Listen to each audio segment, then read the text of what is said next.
Greetings, everybody. Welcome to Liberty Call. Today is Thursday, July 6, 2023. Hope everybody's having a good day out there. It doesn't look like a good day in the markets. I see a lot of red in Europe and here domestically. So same in the Asian markets, too. It looks like the Asia or Europe took it the worst. Their percentages were probably the worst of the day. So anyways, hope you're having a better day out there than the stock market. You can see my boy Jake back here is waiting patiently for ball time. He is excited because it's not raining this afternoon like it was yesterday. So let's get through this quick so we can go out and have some quality exercise. All right. Well, if it's your first time watching Liberty Call, please give me some thumbs up, like, share, subscribes, follows, and let's go ahead and jump into the numbers for today. All right. Dow Jones was down 1.07%. Closed at 33,922. The S&P 500 was down 0.78%, closed at 4411. NASDAQ was down 0.82%, closed at 13,679. The VIX was up 8.89% today. It's back up to 1544. Canada was down 1.46%. Brazil was down 1.67%, and Mexico was down 1.19%. Over in Europe, Germany was down 2.57%. The UK was down 2.17%. France was down 3.13% for the day. Netherlands down 2.15%. Spain down 2.12%. Italy down 2.53%. Switzerland down 1.85%. And Portugal down 1.41%. Russian exchanges both in the green today. MOX was up 0.52%. The RTSI was up 0.17%. And the overnights, the Nikkei in Japan was down 1.7%. Australia was down 1.24%. New Zealand down 0.51%. In China, the Shanghai was down 0.54%. The Shenzhen Component down 0.55%.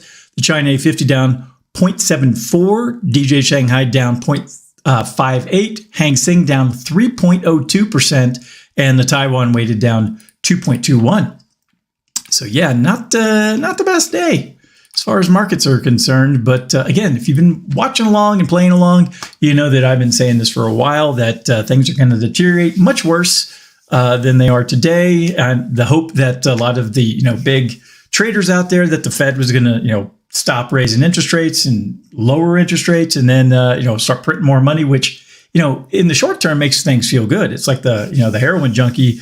When they get their fix, they feel fine for a while, but then, it only gets worse after that. All right. Let's go through today's market recap. S&P 500 slips as yields surge on Fed hike bets after private jobs gains swell.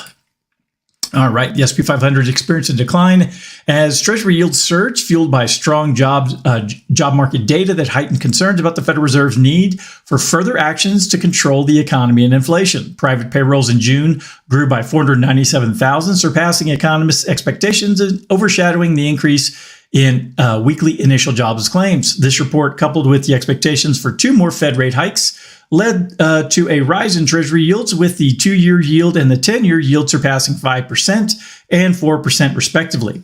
The likelihood of a rate hike in July is currently priced in at 93%. Energy stocks faced losses despite oil prices recovering from session lows due to data showing larger than expected weekly decline in U.S. crude inventories. EQT, ConocoPhillips, and Hess Corporation all experienced declines. Consumer stocks were also under pressure, driven by concerns about demand as mortgage rates reached their highest level this year. Home builder stocks were particularly affected. However, Borg-Warner was an exception, as it rose nearly 4% after Bank of America raised its price target on the company, anticipating a boost from improving auto sales. In the tech sector, major companies struggle to overcome the impact of surging Treasury yields, which made growth sectors more expensive. However, Microsoft showed strength, gaining 1% based on optimism about the company's potential in artificial intelligence. Morgan Stanley increased its price target on Microsoft, citing the company's position to leverage and gain market share in the generative AI segment.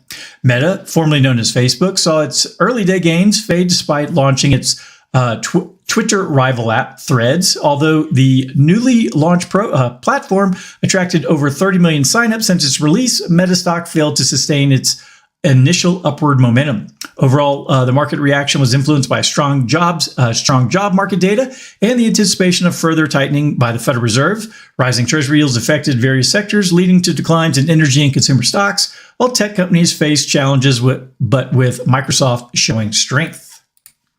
All right, so that's everything there. Let's dive a little deeper into the labor market. U.S. labor market shows resilience on eve of June's employment report.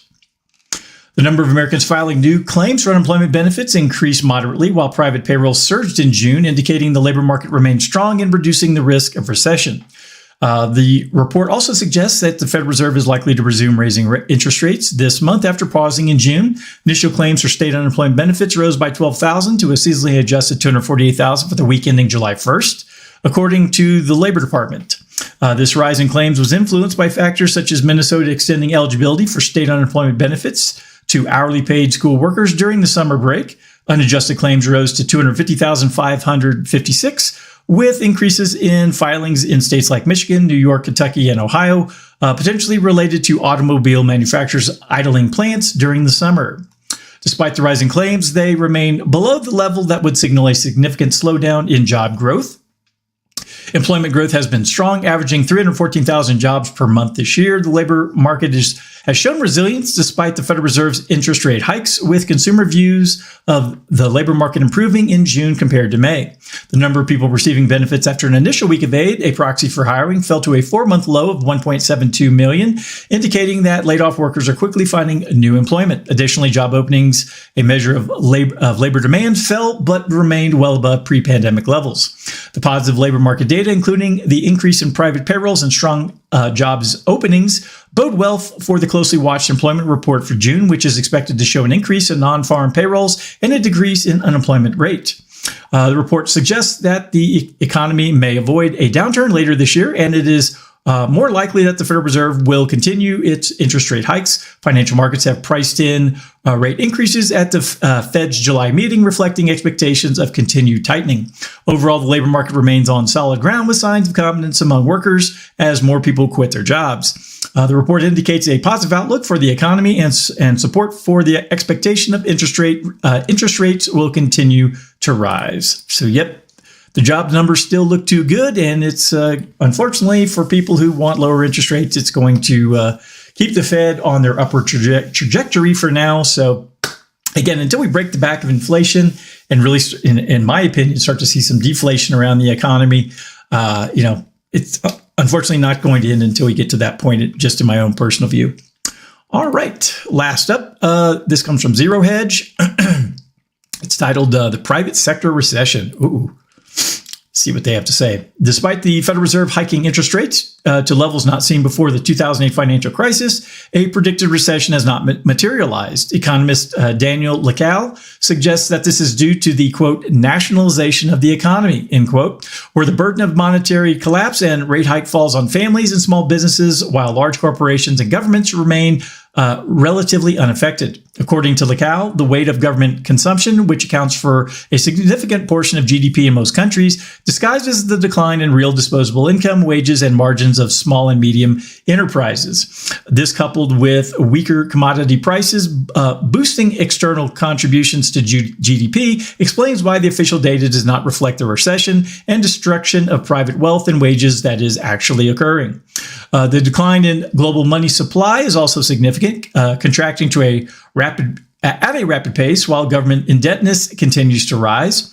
Governments are financing deficits even at higher costs, and the drain of liquidity for the private sector is expected to continue. Lacal notes that large corporations have less trouble with higher rates and can access credit easily, while families and small and medium enterprises bear the brunt of rate hikes. Despite rate hikes, inflation remains persistent due to governments consuming newly created currency units. State consumption offsets the decline in money supply, leading to a situation where money velocity growth from the private sector counters the private-only recession caused by declining money supply.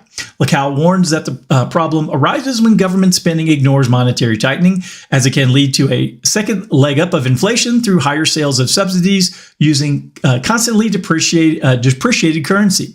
The currency money supply slump and rate hike paths are destroying families and small businesses, and normalization of monetary policy without addressing government spending and deficits could lead to stagnation, like the 70s. Remember that? Well, probably not if you're younger than me. While the U.S. and developed economies are not yet experiencing the extremes seen in countries like Argentina, Lacal warns that the path taken that the path taken can lead to an unsustainable situation if government spending and deficits are not addressed. All right. Well, that's some positive news. If you want to read the article in its entirety, you can go click on the show notes. It's the fourth article or the fourth link listed, the private sector recession. So, all right. Well, that's everything I had for today. If anyone needs anything from me, please go to dsafinancialgroup.com. All my contact information's there. Hope you have a wonderful evening, and I'll talk to you next time. Adios.